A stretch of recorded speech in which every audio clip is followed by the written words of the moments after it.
ভারতের লোকসভা নির্বাচন প্রসঙ্গ আরও একবার প্রধানমন্ত্রী হতে চলেছেন নরেন্দ্র মোদী। সব ঠিক থাকলে তৃতীয়বারের মতো প্রধানমন্ত্রী হবেন তিনি। এর মাধ্যমে স্বাধীন ভারতের প্রথম প্রধানমন্ত্রী জওহরলাল নেহরুর পাশে নিজের নাম খোদাই করতে চলেছেন মোদী।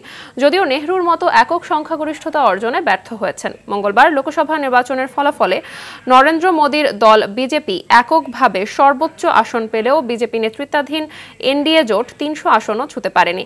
ফলাফলে দেখা যায় টানা এক দশক পর প্রবলভাবে ঘুরে দাঁড়িয়েছে কংগ্রেস নেতৃত্বাধীন ইন্ডিয়া জোট। তাই বলাই যায় অবসান ঘটতে যাচ্ছে বিজেপির একদলীয় শাসনের।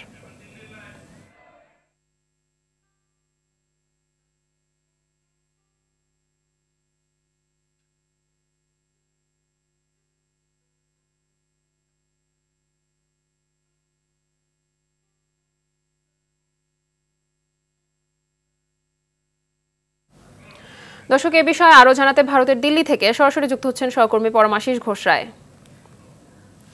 পরমাশিস, লোকসভা নির্বাচনে সম্পূর্ণ সংখ্যাগরিষ্ঠতা পেতে কেন ব্যর্থ হলো মোদীর দল বিজেপি, বিষয়ে জানাবেন।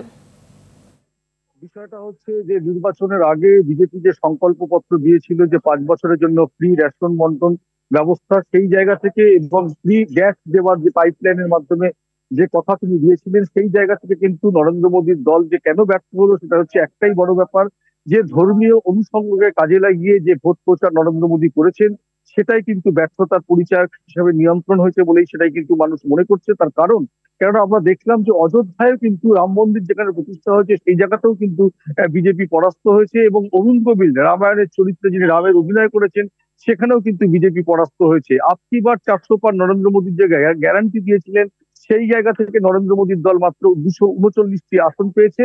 মূলত ভারতবর্ষের এই মুহূর্তে যেটা সবচেয়ে বড় ব্যবস্থা সেটা হচ্ছে যে অব্যবস্থা, সেটা হচ্ছে দ্রব্যমূল্য নিয়ন্ত্রণ করতে পারছে না কেন্দ্রের সরকার এবং বেকারত্ব।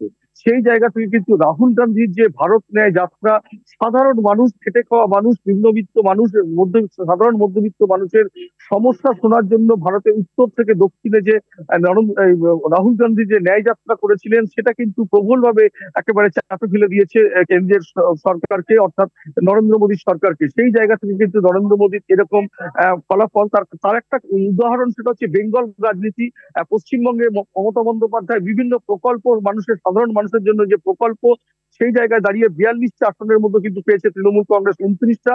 স্বাভাবিকভাবেই সেই চাপটা সাধারণ মানুষকে আসলে পেটটা সওয়াল, মানে পেটের জন্য মানুষ যে লড়াই করছে, সাধারণ মানুষের জীবনযাত্রার যে মান উন্নয়নের জন্য কেন্দ্রের সরকারের যেটা করা উচিত সেটা কিন্তু এই লাস্ট 5 বছরে সেই মাত্র ছাপ ফেলেনি। এবং বেসরকারীকরণ, বিভিন্ন জায়গায় যে বেসরকারীকরণ হয়েছে, বিভিন্ন সংস্থা, কেন্দ্রীয় সংস্থাগুলো বেসরকারীকরণ হয়ে যাওয়া, এইগুলো কিন্তু একটা বড় ফ্যাক্টর হয়ে দাঁড়িয়েছে।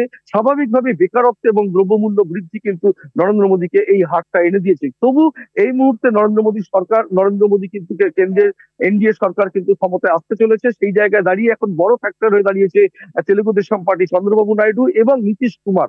তাদের এখন তার ফ্যাক্টর। আজকে ভারতীয় সন্ধ্যে 6টার সময় কিন্তু আমি দাঁড়িয়ে রয়েছি 10 নম্বর রাজাজি মার্গে কংগ্রেসের সভাপতি মল্লিকার্জুন খার্গের বাসস্থানের সামনে। এখানে কিন্তু সন্ধ্যা 6টায় কিন্তু ইন্ডিয়া জোটের বৈঠক আছে এবং প্রধানমন্ত্রীর বাসভবনে কিন্তু বিকেল 4টের সময় বৈঠক আছে। সেইখানে কিন্তু এনডিএ জোটের বৈঠক হবে। সেইখান থেকে কিন্তু সিদ্ধান্ত হয়ে যাবে ফাইনালি তারা কিন্তু সরকার গঠন করতে চলেছে। এখনো পর্যন্ত সর্বশেষ যেটা আপডেট, এনডিএ হয়তো সরকার গঠন করবে, কিন্তু লাস্ট পর্যন্ত রাজনৈতিক সমীকরণ কি বদলায়, তেলুগু দেশম পার্টি বা নীতিশ কুমারের দল তারা কতটা দাবি করে এনডিএর কাছে, তারা কতটা সেখানে সায় দেয়, সেটাই কিন্তু এখন বলে দেবে কেন্দ্রে নতুন সরকার তারা গঠন করতে চলেছে। যদি এনডিএ সরকার গঠন হয় তাহলে কিন্তু প্রধানমন্ত্রী নরেন্দ্র মোদী তৃতীয়বারের জন্য ক্ষমতায় আসতে চলেছে। ধন্যবাদ আপনাকে।